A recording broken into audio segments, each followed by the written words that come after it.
Aujourd'hui, au début du XXIe siècle, il y a des gens, y compris des artistes, qui disent que l'art n'est plus la question. Joseph Beuys, par exemple, a écrit un livre dont le titre est « Par la présente, je n'appartiens plus à l'art ». L'art est apparu dans son concept très récemment. Le concept d'art est un concept extrêmement récent. Quand je dis extrêmement récent, je dis au regard de la longue histoire de ce que nous appelons l'histoire de l'art, que nous faisons commencer à Lascaux, mais dont on pourrait, en tant qu'archéologue ou anthropologue, dire ça commence même avant, vraisemblablement. On a des traces que de Lascaux, mais ça commence peut-être à l'époque de Néandertal, c'est-à-dire il y a 200 ou 300 000 ans. Nous appelons, ça, l'histoire de l'art. Skira, le grand éditeur de livres d'art, a fait avec Georges Bataille un livre sur Lascaux, en disant voilà la naissance de l'art, c'est le titre du livre, la naissance de l'art. Mais en réalité, le concept même d'art, posé en tant que tel, comme une question, comme quelque chose qu'il va falloir interroger, ayant son autonomie, c'est un concept extrêmement récent. On peut dire qu'en gros, il s'établit vraiment au XIXe siècle. On va m'objecter que Diderot écrit des salons, etc. Certes, la peinture. Mais l'art comme une question, de savoir qu'est-ce que l'art, quelle est son unité, qu'est-ce que c'est qu'être un artiste, qu'est-ce qu'une œuvre d'art par rapport à une œuvre d'artisanat, par exemple, ou une manufacturière. Extrêmement récent.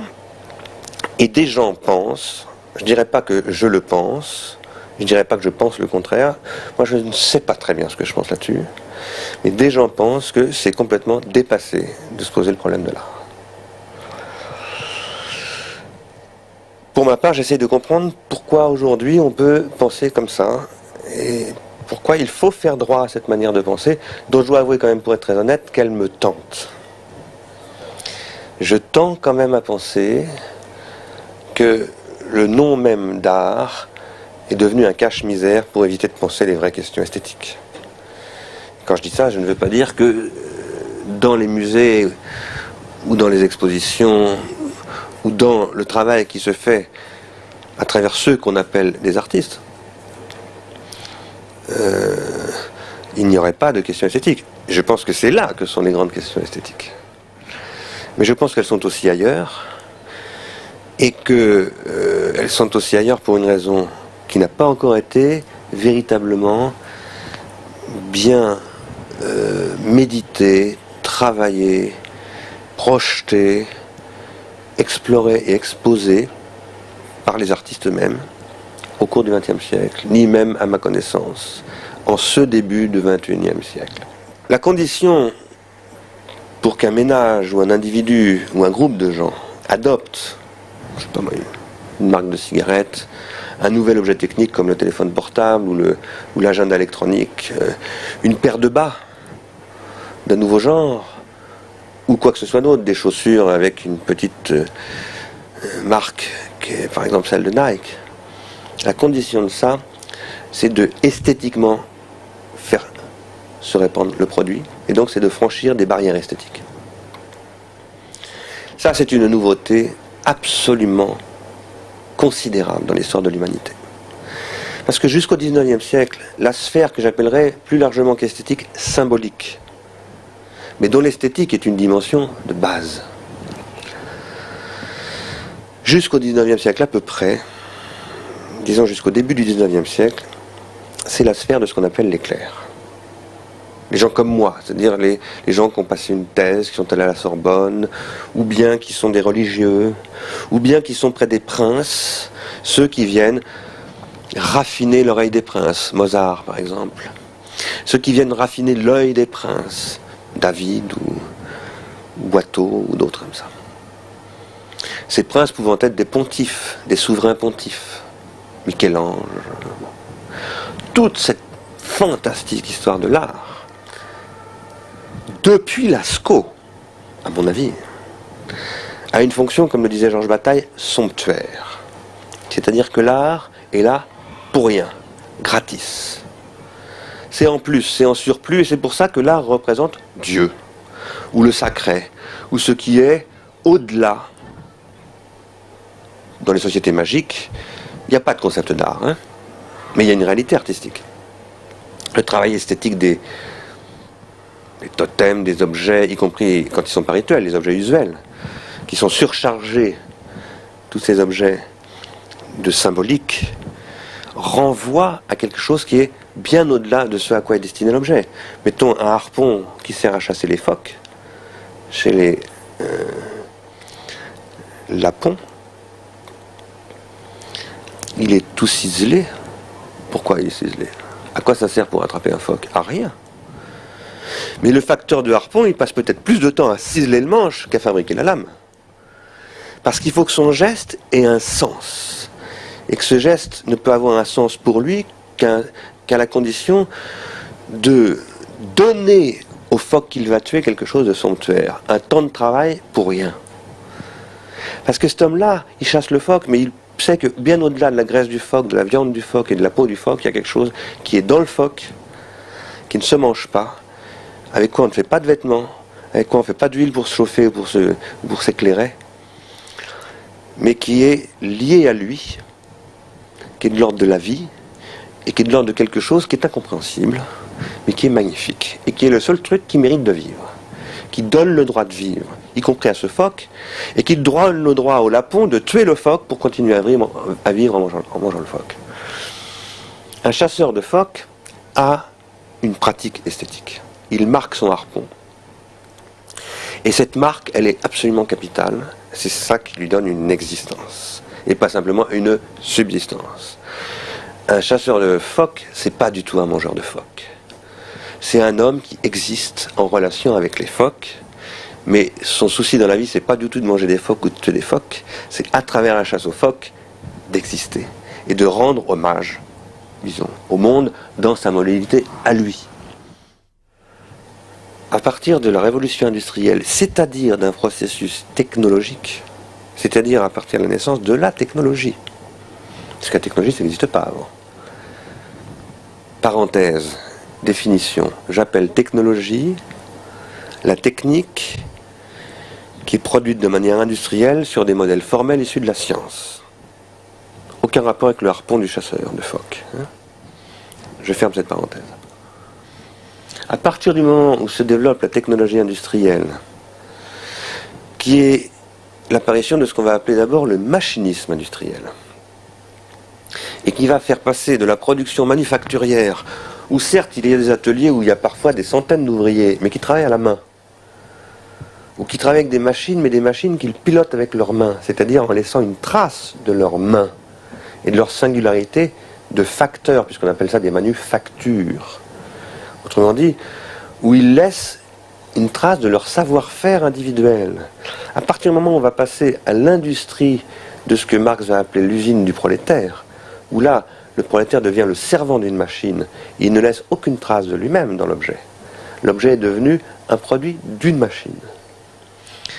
On va voir apparaître une désindividuation de l'ouvrier, c'est-à-dire une déqualification esthétique de cet ouvrier, une standardisation de l'objet qui ne va pas être sans esthétique, loin de là, mais qui va être une esthétique d'un nouveau type, une esthétique qui n'est pas d'origine strictement humaine, une esthétique qu'on va appeler industrielle.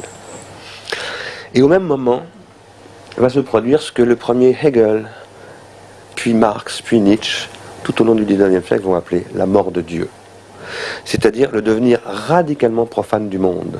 Et ça va être le développement des pensées socialistes ou du matérialisme, etc., etc. C'est alors que va apparaître ce qu'on appelle l'artiste, à proprement parler.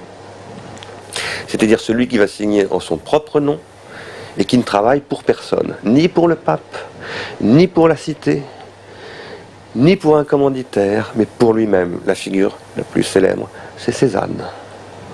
Mais Cézanne est précédé par Manet, par un certain nombre d'autres. Delacroix étant un peu entre les deux. Et comme on l'a dit il y a quelque temps dans le journal Le Monde, Emmanuel Leroux en l'occurrence, l'art va se substituer à Dieu. Dieu étant mort, l'artiste va conquérir un pouvoir nouveau, une espèce de pouvoir non simplement séculier, que peut-être Walter Benjamin va appeler un pouvoir fétichiste, qui va être l'art comme substitut du religieux pour la bourgeoisie.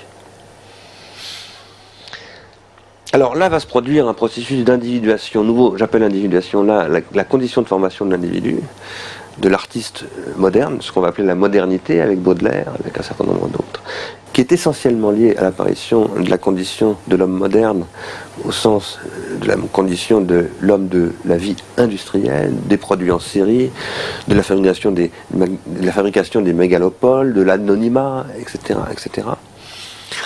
Et tout ça va se produire dans une relation assez fondamentale à la technique, dans la mesure où au même moment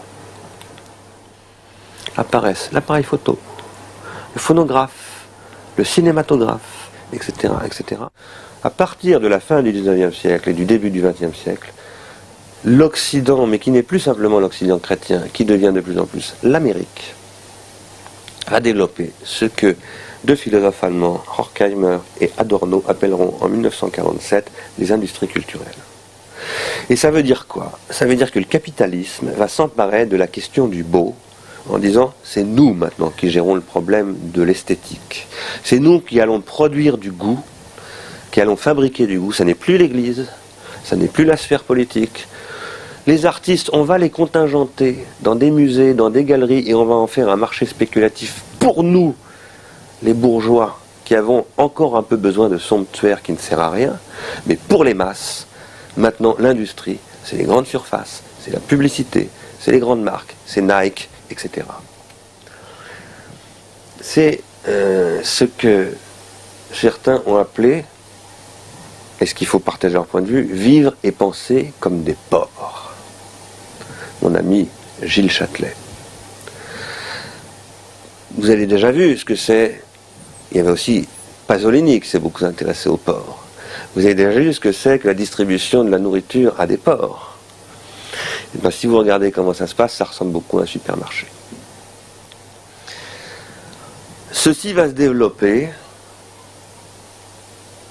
et va créer une nouvelle époque esthétique, face à laquelle, sentant qu'il se passe des choses sur ce plan-là, les dadaïstes, le Bauhaus, les futuristes, mais aussi les cubistes, les fauves, etc. Et ensuite tant d'autres, toutes sortes de mouvements, vont tenter d'apporter des réponses, qui vont tenter de ressomptuariser, d'une certaine manière, se devenir radicalement profane du monde. Et tout ça est extrêmement complexe.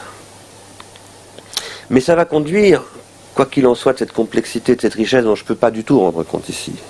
Parce qu'il faudrait parler que de singularité. À partir du moment où on veut rentrer dans cette complexité, il faut parler de l'art, de la peinture, du cinéma, mais de Cézanne, Godard, Fritz Lang, Proust. Ce ne sont plus que des index, c'est pas des ismes, c'est pas le fauvisme, le cubisme. Ça, c'est les catégories dont nous avons besoin pour vendre ça sur un marché de l'art, parce que ce qui est apparu de nouveau, c'est que l'art est devenu un marché. Et un marché qui, comme tous les marchés, va polluer la marchandise. Parce qu'il n'y a pas de marché sans marchandise, mais la marchandise est souvent détruite par le marché. Confère, je reviens à des problèmes d'esthétique, cette fois-ci très basiques, la vache folle. Qu'est-ce que l'esthétique ? C'est d'abord manger, respirer, dormir, faire l'amour, s'habiller. Ça commence par là, l'esthétique. Comme dit Freud, ça commence par là, par le nez, chez les animaux. L'esthétique, c'est d'abord l'érotique. Qu'est-ce que c'est qu'un tableau ? C'est une sublimation érotique. Comme je ne peux pas sauter sur toutes les femmes qui me plaisent dans la rue, je fais des tableaux. Je peins ces femmes, par exemple. Ou j'achète des tableaux. Je ne suis pas peintre, mais il y a des interdits. C'est en plus compliqué chez les hommes, puisqu'il n'y a pas de période de rude, donc j'ai toujours envie de sauter sur toutes les femmes. L'esthétique, chez nous les hommes, elle se déplace de la relation par le nez. Je ne vais pas flairer toutes les jolies femmes qui passent dans la rue, ça c'est ce que fait mon chien. Mais à une période particulière de l'année. J'achète des tableaux. Parce que je suis quelqu'un de civilisé et de bien élevé. Reste que L'esthétique est une sublimation, d'abord de fonctions érotiques et de reproduction. Autrement dit, je ne peux pas penser l'esthétique en dehors des fonctions de base de ce qu'on appelle la vie. Se reproduire, pour pouvoir se reproduire, se nourrir, et pour se nourrir, ingurgiter des choses, etc., etc. Je crois que notre époque est une époque, sur le plan esthétique, absolument révolutionnaire. Quand je dis qu'elle est absolument révolutionnaire, c'est que, premièrement, elle est technologique. Et quand je dis qu'elle est technologique, ça veut dire que l'industrie a pu s'emparer de l'esthétique à travers la reproduction machinique, telle que la caméra qui est en train de m'enregistrer en ce moment même fonctionne, et avec laquelle je peux faire des choses magnifiques contre une certaine marchandisation des industries culturelles. Mais qui est quand même essentiellement un vecteur d'une industrialisation de la culture qui produit quoi? Qui produit une société où s'opposent les producteurs d'un côté, les consommateurs de l'autre. D'un côté, il y a ceux qui font des images, et particulièrement Hollywood, ou encore Bollywood en Inde, en tout cas des grosses machines de production et de reproduction. Et puis d'un autre côté, il y a ceux qui les consomment, à savoir, non pas du tout les amateurs de cinéma, non pas du tout ceux que vise Walt Disney, qui était un passionné, quelle qu'ait pu être son idéologie, du mouvement et de l'art, du cinéma, du dessin animé. Mais ceux qui financent le cinéma, à savoir les grandes compagnies industrielles qui ont besoin de vendre des comportements nouveaux. Buvez du whisky, consommez des cigarettes, etc., etc. L'exemple que je donne toujours, bogarter, to bogart, ça signifie se comporter comme Humphrey Bogart. C'est le verbe qu'emploie Fonda dans Easy Rider en disant à son copain, arrête de cloper comme ça, de tirer sur le joint, de ne pas faire tourner la cigarette, qui est en l'occurrence un joint. Tu es comme Bogart, tu ne lâches pas ta cigarette. Pourquoi est-ce que Bogart fume tout le temps? Parce qu'il est financé par les fabricants de cigarettes, Philip Morris et autres, auxquels maintenant on fait des procès. On fait des procès à Philip Morris, on a fait un procès à Laurent Fabius à cause du sang contaminé, bientôt on fera des procès aux architectes qui ont construit les cités HLM, et on fait des procès à ceux qui distribuent de la viande qui vient d'Angleterre, alors qu'il y a un interdit sur la vache folle, comme par exemple cette chaîne de restaurants français, dont j'ai oublié le nom, qui, en fait, a affaire à une révolte esthétique. Le petit peuple esthétique est en train de se révolter. À la fois contre le non-art à ses yeux du XXe siècle, parce que dans Dubuffet, dans Beuys, dans tout ça, il ne s'y retrouve absolument pas. Il ne comprend pas de quoi il s'agit. Ça le rend malade. Aujourd'hui, on prive le monde de cette capacité d'affirmation, de singularité, et on le prive de plusieurs manières. On l'aliène en tant que consommateur. Et cette aliénation en tant que consommateur se fait par la technologie qui permet de séparer les producteurs d'un côté et les consommateurs de l'autre. On le prive d'esprit critique. On réserve cet esprit critique à ce qu'on appelle les critiques d'art qui s'adressent essentiellement à la bourgeoisie, qui est de plus en plus restreinte. Parce que beaucoup de gens croient qu'ils appartiennent à la petite bourgeoisie. En fait, ils sont totalement prolétarisés. Eux aussi ont leur petite bagnole, eux aussi sont des porcs dans leur petit supermarché. Ils croient parce qu'ils vont au musée, etc., qu'ils échappent à ça, mais pas du tout. Eux aussi ont des chaussures Nike. Et quand je dis ça, j'ai rien contre les chaussures Nike, je les trouve assez belles. Mais c'est pas ça le problème. C'est le problème de ce que j'appelle la liquidation du processus d'individuation psychique et collective, en quoi consiste le bien-être. Et tout ça, cela produit un profond mal-être. La mort en masse, c'est le versant occulte, invisible comme il y a une face cachée de la lune, de l'art en masse, de l'esthétique de masse, de la massification de l'art, c'est-à-dire de sa destruction. Quand je dis sa destruction, peut-être que la destruction de l'art est une bonne chose. Je ne sais pas. Je fais partie des gens comme Nietzsche qui sont plutôt du côté de l'affirmation que de la négation. C'est-à-dire que je crois que nous devons porter le devenir, l'accompagner et l'affirmer. Je crois que nous ne pouvons pas repousser le devenir et l'empêcher de devenir. Mais je crois par contre que le devenir, il faut le transformer en avenir. Le devenir n'est pas spontanément de l'avenir. Et je pense que la transformation du devenir en avenir est une question esthétique. Donc je crois qu'il faut repenser l'esthétique, profondément. Et que cette repensée de l'esthétique passe par une pensée de la technique. Car finalement, le nom grec de ce qu'on appelle l'art, c'est techné. Les artistes qui tiennent le nom, qui est le leur de l'ars latin, qui veut dire aussi la technique, ont un rapport essentiel aux outils, aux machines et à l'industrie. Mais je crois que le XXe siècle a manqué cette réflexion sur sa relation à l'industrie, malgré les futuristes, malgré le Bauhaus, malgré le design, etc., etc. On n'a toujours pas véritablement pensé cette relation, et en particulier, on n'a pas pensé que le grand capital investit aujourd'hui essentiellement dans l'esthétique. Ce qui fait aujourd'hui, comme le dit très très bien Rifkin, la puissance d'un groupe capitaliste, c'est son esthétique. C'est pas d'avoir des machines, une puissance de feu, des usines, des mines, etc. C'est même pas d'avoir de l'argent, c'est d'avoir des idées esthétiques. Qu'est-ce que c'est que Nike ? On a accusé Nike d'être une entreprise non citoyenne parce qu'elle fait travailler des esclaves, des enfants qui sont abominablement exploités, etc., etc. Mais pourquoi est-ce que Nike fait comme ça ? Parce que la philosophie de Nike, c'est de dire la seule chose qui vaille, c'est le concept. Les machines, tout ça, c'est des emmerdements, c'est des syndicats, c'est de la chair à canon, c'est des gens qui vont se révolter, c'est des Spartacus en puissance. Débarrassons-nous de ça, gardons le concept. Le concept, il est esthétique. Donc, nous allons vers une nouvelle guerre esthétique. Cette guerre, si nous la menons de manière archaïque, elle peut être soit une dénonciation de l'industrie, ce qui est un archaïsme lamentable, qui mène au suicide. Et quand je dis au suicide, je parle littéralement, parlant. Des gens qui vont vers ce chemin-là se suicident. Beaucoup. Il y a beaucoup de suicides à notre époque, y compris de grands intellectuels, de grands écrivains. Il y a de quoi d'ailleurs, parce que la vie est abominable, il faut le dire. Elle est magnifiquement passionnante, mais absolument abominable à proportion de ce magnifiquement passionnant qu'elle constitue. Et c'est dur, il faut avoir les nerfs solides. Moi, parfois, je me sens suicidaire. Je me dis, il vaudrait mieux en finir. Et je le dis devant une caméra, je le dis à celui qui me regarde en ce moment. Parce que je pense qu'il faut être fou pour ne pas être affecté par l'abomination. Il faut être un vrai porc pour ne pas souffrir de ce qu'il y a d'abominable dans notre monde. Mais néanmoins, je ne veux pas me suicider. J'ai des enfants, des petits-enfants, j'ai des amis. Je crois à la beauté du monde, de la nature, à la beauté des machines. Et je pense que si je suis là, c'est bien pour transformer le devenir en avenir et qu'il y a une voie. Je ne la connais peut-être pas, mais elle existe forcément quelque part. C'est ma responsabilité.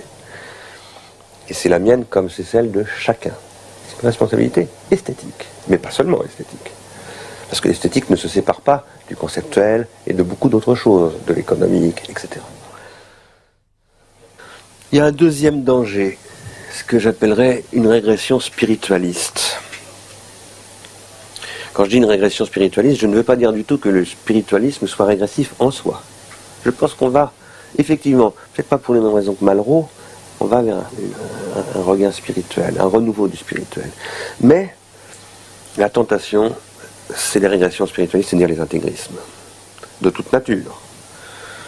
On dit toujours l'intégrisme musulman, mais il y a un intégrisme juif qui est largement aussi violent, et il y a un intégrisme chrétien, catholique et protestant, qui est terrible. Les intégristes, ce sont essentiellement les monothéistes, sans parler des sectes, etc. Cette régression-là, elle menace beaucoup de monde. Beaucoup de monde. Elle menace y compris le président des États-Unis, qui est sous contrôle, under control, comme on dit, de cette régression aujourd'hui. C'est évident. C'est-à-dire face au prophète Ben Laden dans sa caverne, qui, je le dis en passant, a repris la scène du prophète Élie dans sa caverne. Celui qui est le prophète Élie, au nom de Dieu, le Tout-Puissant, de Yahvé, a massacré 250 faux prophètes. Cette mise en scène sur El Jazeera de la caverne et tout est extrêmement bien calculée. Renvoie au tréfonds juif de la Bible, à ce qu'il y a de plus juif dans la Bible, aux moments les plus radicalement bibliques, et dit, c'est nous les héritiers du judaïsme, c'est pas vous, les espèces de marchands du temple ou marchands de canons américano-israélien. C'est redoutable, l'intelligence. Et ça utilise les industries culturelles comme El Jazeera d'une manière extraordinaire. Il faut faire très attention. Parce que des peuples humiliés sont manipulables par des gens déterminés, peuvent faire les meilleures et les pires choses. En tout cas, cette régression-là, c'est un danger. Il y a une autre régression, qui est ce que j'aurais envie d'appeler le technoscientisme esthétique. Se vendre esthétiquement aux entreprises, au marché de l'art, au développement techno-industriel, c'est une tentation de tout le temps. Moi-même, j'ai été beaucoup sollicité sur ce registre-là, et c'est très difficile d'y résister, parce que j'ai envie d'être tourné vers l'avenir, et ce qui m'intéresse, c'est la science, c'est la technologie. J'ai envie de travailler avec les gens qui manipulent le génome. J'ai envie de travailler, et je l'ai fait, avec les gens qui développent l'intelligence artificielle. Et tout ça m'intéresse beaucoup. C'est là qu'est la nouvelle plasticité. C'est évident. C'est là que sont les grands enjeux esthétiques. Quand je dis ça, je ne veux pas du tout légitimer le clonage. Mais je veux dire que derrière ces questions, ce sont essentiellement des questions de narcissisme, c'est-à-dire d'esthétique, qui sont posées. Le 21 avril a été pour moi un moment de très grand danger pour l'avenir de la France et pour moi-même. J'ai failli devenir fou. J'ai eu une semaine, j'ai cru que j'allais déjanter. J'allais dans les rues comme un schizophrène.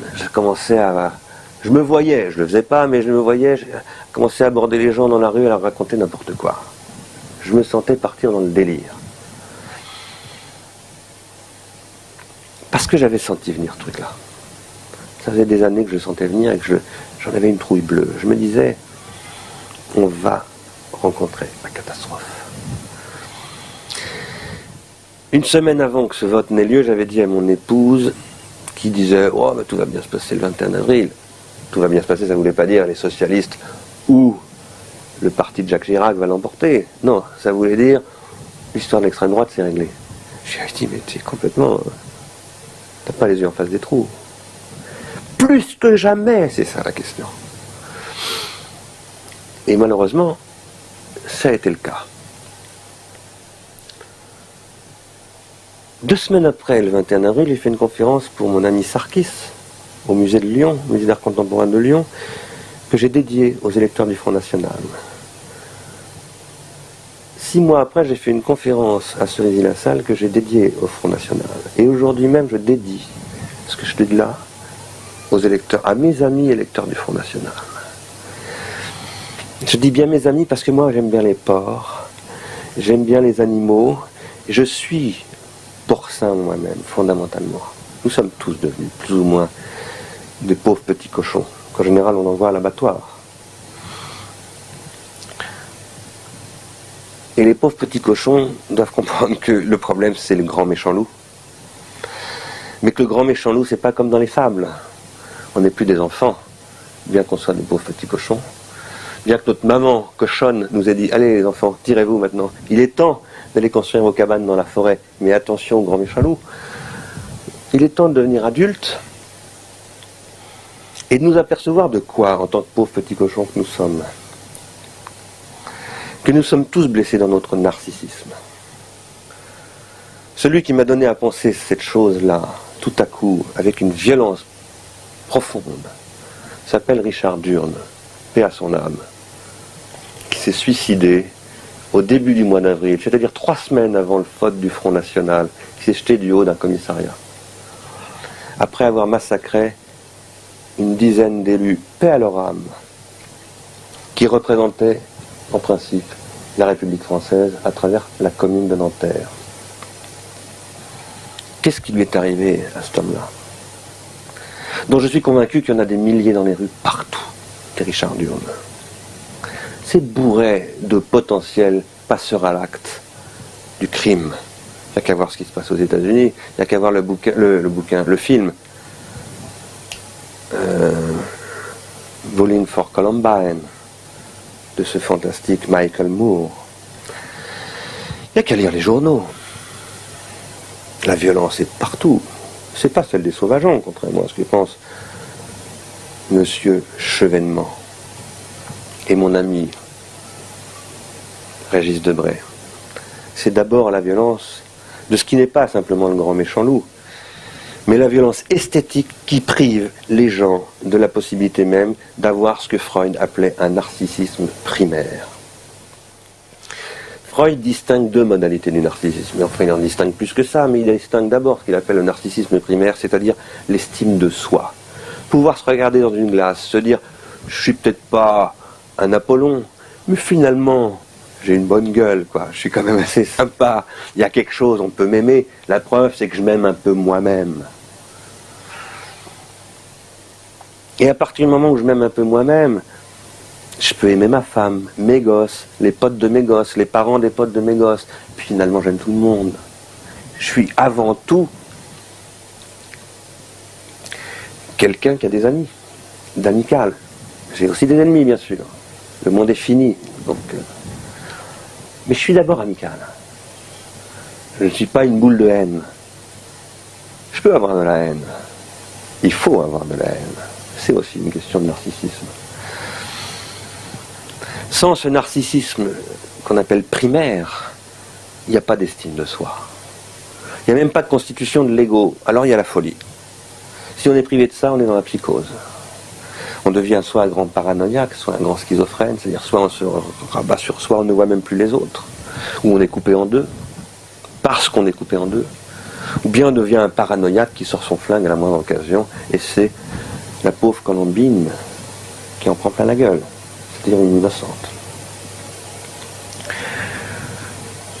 L'exploitation industrielle de l'esthétique, la privation des consommateurs du droit de définir ce qu'ils aiment, du devoir même de définir ce qu'ils aiment, parce que l'industrie a tout piqué au niveau de l'énergie libidinale, c'est-à-dire du narcissisme, ça conduit à la fabrication en série des criminels.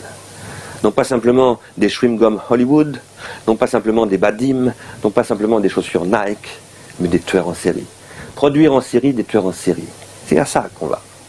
Et c'est pour ça que Ben Laden gagnera la guerre, si on ne le comprend pas. Inévitablement. On pourra le tuer, on pourra massacrer tout ce qu'on veut, y compris des substituts de terroristes comme les Irakiens qui ont surtout des champs de pétrole.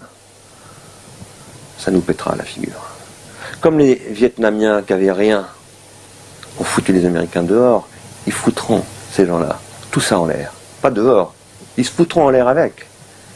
Parce qu'ils préfèrent mourir que vivre comme ça. Et là, il y a un énorme problème. Alors ça, je crois que c'est la responsabilité de ce que j'appellerais les artistes par défaut de nom. À savoir, de ceux qui veulent hériter de ce qu'a été la question artistique de l'esthétique, c'est-à-dire la question radicale de l'esthétique. Qui sont les experts des questions dont je parle? Ce sont les artistes. Les musiciens, les écrivains, les peintres, les sculpteurs, etc. Mais aujourd'hui, il s'agit de faire la révolution esthétique. Et d'abord dans la conception de ce que c'est que la sculpture, le cinéma, la littérature, y compris la philosophie, qui a un rapport extrêmement fondamental, essentiel et radical avec l'esthétique. Qu'est-ce que c'est que la question de la philosophie? Quelles sont les questions de la philosophie? Qu'est-ce que c'est que le juste pour le distinguer de l'injuste? Qu'est-ce que c'est que le vrai pour le distinguer du faux? Et qu'est-ce que c'est que le beau pour le distinguer du laid? Voilà les trois questions des philosophes. Aujourd'hui, nous disons, nous avons renoncé. Parce que, comme nous l'a appris Nietzsche à juste raison, on ne veut pas opposer la vérité au mensonge. Parce que dans le devenir, ce qui était faux peut devenir vrai et inversement. On ne peut donc pas opposer la justice et l'injustice. Et on ne peut donc pas non plus opposer le beau et le laid. Mais du coup, on dit, mais alors, tout se vaut. On a tous les droits. On peut aller se balancer avec des avions dans les Twin Towers, mais on peut aussi massacrer des pauvres Palestiniens qui n'y sont pour rien. On peut balancer sur les Irakiens des choses où on peut massacrer des touristes en Australie, enfin des touristes australiens plus exactement, en Polynésie, etc., etc. On va vers quoi? On va vers l'horreur, vers l'enfer. Il faut apprendre à distinguer à nouveau frais, sans opposer, le beau et le laid, le juste et l'injuste. C'est pas la même chose, le juste et l'injuste. On me dira, mais la justice n'apparaîtra jamais sur la terre. Bien entendu. La justice accomplie ne peut pas arriver sur la terre. La justice accomplie s'appelle l'Éden, le paradis. Mais est-ce que ça nous donne le droit de dire, alors on s'en fout de la justice et on laisse commettre toutes les injustices? Bien sûr que non. Il faut repenser toutes ces questions-là. Il en va de même du beau et du laid et de l'esthétique. Il faut revenir complètement sur toutes les questions de l'esthétique en cherchant pas à retrouver les vieilles catégories, mais également en n'oubliant pas l'histoire de toutes ces vieilles catégories. Il faut les revisiter. Voilà comment, en effet, je pense que la question esthétique et la question politique sont devenues absolument indissociables. Elles sont indissociables d'une question technique et industrielle, et c'est donc un chantier où on ne peut plus dire il y a les artistes d'un côté, il y a les scientifiques de l'autre, il y a les philosophes là-bas, il y a les politiques ici, il y a les industries culturelles, il y a les supermarchés. Tout ça, c'est une question de politique esthétique.